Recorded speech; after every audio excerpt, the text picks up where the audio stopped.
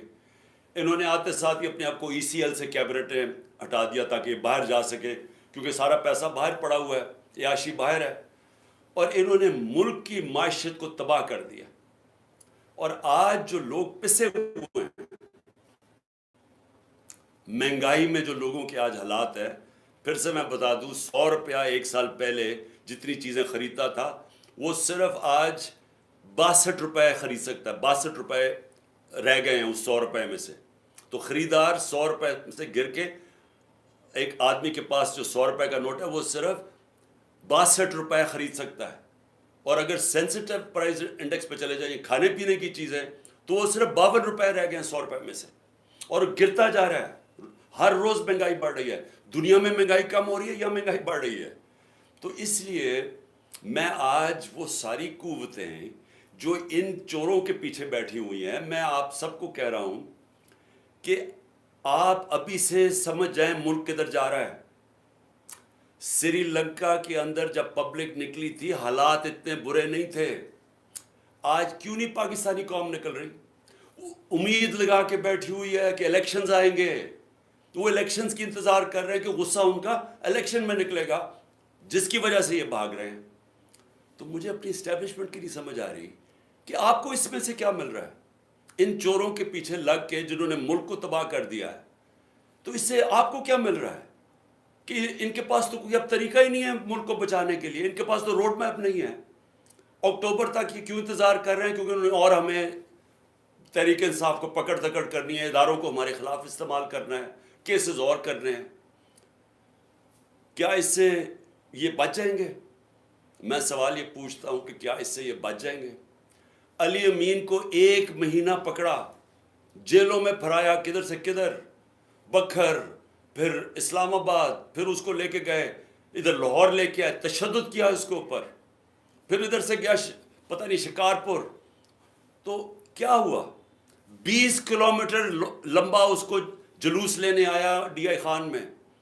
وہ علی امین کہتا ہے میں نے کبھی اس طرح کی عوام کا رویہ نہیں دیکھا. انہوں نے اس کو اتنا بڑا ہیرو بنا دیا. تو کیا فرق پڑا؟ کیا یہ پکڑ دکڑ سے کچھ بدل جائے گا؟ کیا یہ عمران خان 2 دفعہ مجھے قتل کرنے کی کوشش کی، کیا میں رک گیا ہوں؟ میں پھر نکل رہا ہوں، میں پھر جا رہا ہوں پبلک میں پھر جلسے کر رہا ہوں. بدھ سے میں جلسے کر رہا ہوں، 14 تک کروں گا. یہ جو بھی آپ سمجھ رہے ہیں کہ یہ خوف زدہ ہو کے یہ کہ ایک تحریک جو لوگوں کے دلوں میں چلی گئی ہے وہ رک جائے گی. 4200 جگہ پہ لوگ نکلے ہیں. اور میں آپ کو اب یقین دلاتا ہوں کہ میری جو اگلی کال ہوگی وہ اس سے زیادہ لوگ نکلیں گے. اور یہ ضروری نہیں کہ اگر آپ اس طرح دباتے رہیں لوگوں کو اور پکڑ دکڑ کرتے رہیں تو ہم چپ کر کے بھیڑ بکریوں کی طرح اسی طرح ہی بیٹھے رہیں گے. ہم صرف اپنی ملک کی معیشت دیکھتے ہوئے, کیونکہ ہم نے باہر نہیں بھاگنا. ابھی تک میری جگہ یہ دوسرے ہوتے تو باہر بھاگے ہوتے بڑی دیر کے. ہم نے یہاں جینا مرنا ہے. اس لیے ملک کا سوچ رہے ہیں کہ اگر ہم نے یہاں سڑکوں کے اوپر نکلا ہے جس طرح سری لنکا میں لوگ نکلے تھے, تو یہاں تو معیشت تو آگے بیٹھ گئی ہے. تو اس لیے میں سب کو آج کہہ رہا ہوں کہ یہ جو آپ ظلم کر رہے ہیں اور جو ہمارے کارکنوں کو پکڑ رہے ہیں, اس سے تحریک نہیں رکنے لگی, اس کو اور تیزی سے اوپر جا رہی ہے. لیکن اس سے ملک کو آپ تباہی کی طرف لے کے جا رہے ہیں. اور جو اسلام آباد میں ہوا, آپ یہ سوچیں کہ کیسے ہو سکتا ہے کہ پہلے ایک ہائی کورٹ جسٹس بابر ستار وہ اجازت دیتے ہیں کہ جی یہ فنڈامنٹل رائٹ ہے ہمارا ریلی نکالنے کا. وہ کہتا ہے فنڈامنٹل رائٹ ہے. رات کے 2 بجے پولیس کہتی ہے نہیں آپ نکال سکتے. کیوں نہیں نکال سکتے؟ اور کس چیز کے لیے ریلی نکال رہے ہیں؟ آئین کی, اپنے آئین کی بالادستی کے لیے ریلی نکال رہے ہیں. کوئی انتشار کے لیے نہیں نکال رہے, رول آف لاء کے لیے ریلی نکال رہے ہیں. اجازت ہی دیتے, اور اجازت ہی نہیں صرف دیتے, وہاں آپ دیکھیں عورتیں وہ بیچاری کھڑی ہیں سائڈ پہ, ان کو پکڑ کے جیلوں میں ڈال رہے ہیں. ساری دنیا کے سامنے منہ کالا کروا رہے ہیں پاکستان کا. اور اس کے بعد ہمارے رات کو ورکرز کو پکڑنا شروع کر دیتے ہیں. 50-60 ورکر پکڑ لیے ہیں, سرگودا میں علیحدہ ورکر پکڑ رہے ہیں. تو کیا یہ اس سے ثابت کیا کر رہے ہیں آپ کہ وہ اسلام آباد کا جو آئی جی ہے وہ ایک جرائم پیشہ آدمی ہے؟ مجھے پتہ ہے, میں نے اس کا کیس دیکھا ہوا ہے.